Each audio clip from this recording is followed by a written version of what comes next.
Good afternoon sa ating lahat. Ang topic ko is Unit 3 Instructional Strategies in Teaching Visual Arts. So, ano yung pagkakaintindi niya sa saying na ito ni Temple Grandin?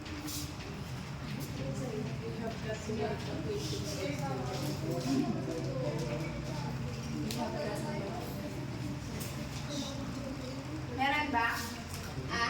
We have got to work on keeping the children engaged in work. Wala.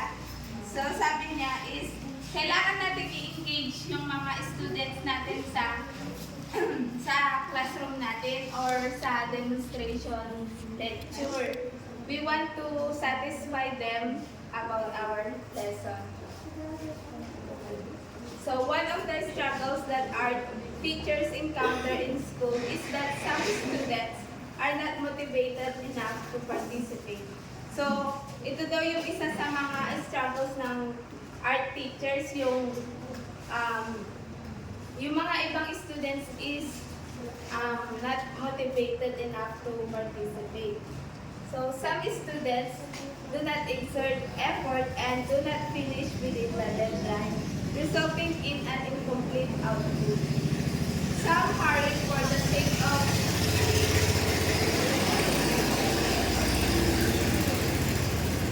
completing the task, resulting in a rush work. So, may mga students daw na hindi nila binibigay yung best nila, kaya hindi natatapos yung mga ginagawa nila, kaya kapag deadline na is nagre-result ito ng incomplete output. Meron din yung mga students na kinukumpleto nila pero yung mga gawa nila is rush na daw. So, children engage more in their art creation process if they love and believe in what they do. So, mag-i-engage daw yung mga children or students natin kapag sa isang art creation nila, kapag minahal nila ito at naniniwala sila sa ginagawa nila. As an elementary art teacher, it is important to be sensitive with your students' thoughts and feelings. So, as an elementary art teacher nga daw, ang importante daw is maging sensitive daw tayo sa mga students' thoughts and feelings natin. Kunwari, may art kang pinagawa and then para sa'yo is hindi perfect yung pagkakagawa ng kunwari, shape, ganon. And then, wag mo silang i-judge para hindi ma-hurt yung feelings nila. When introducing a lesson, an artist, technique, or concept, it is important to use different approaches and relate how these are relevant in their daily lives. So, katulad din yan ng pagtuturo na, di ba kailangan natin ng demonstration kapag nagtuturo tayo, and kailangan din natin ng mga strategies and of course the approaches. So, kailangan din natin kapag nagtuturo tayo is i-relate natin yung tinuturo natin sa mga experiences.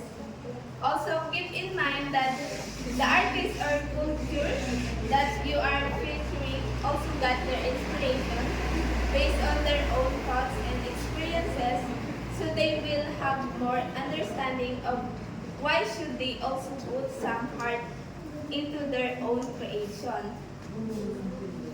So, dapat yung topic na ituturo natin is relatable sa mga students. A hope is the introductory part of the lesson where you will try to get the attention of the student. So kanina is parang dinemonstrate mo na or tinuro mo na sa kanila. Ngayon naman ito is parang ito yung ile-let mo na yung mga students mo na gawin yung isang activity. The art teacher should set the mood of the class to get the students ready. So, kailangan mo munang iset yung mood ng class para siyempre makukuha yung attention nila. The goal of the teacher is this part of the lesson is to engage and students and bring out their personality and creativity. So kanina, demonstrate mo na, and then dito naman is parang ilalet mo na nga yung students mo sa activity para mailabas yung kanilang personality and creativity. Yun lang ang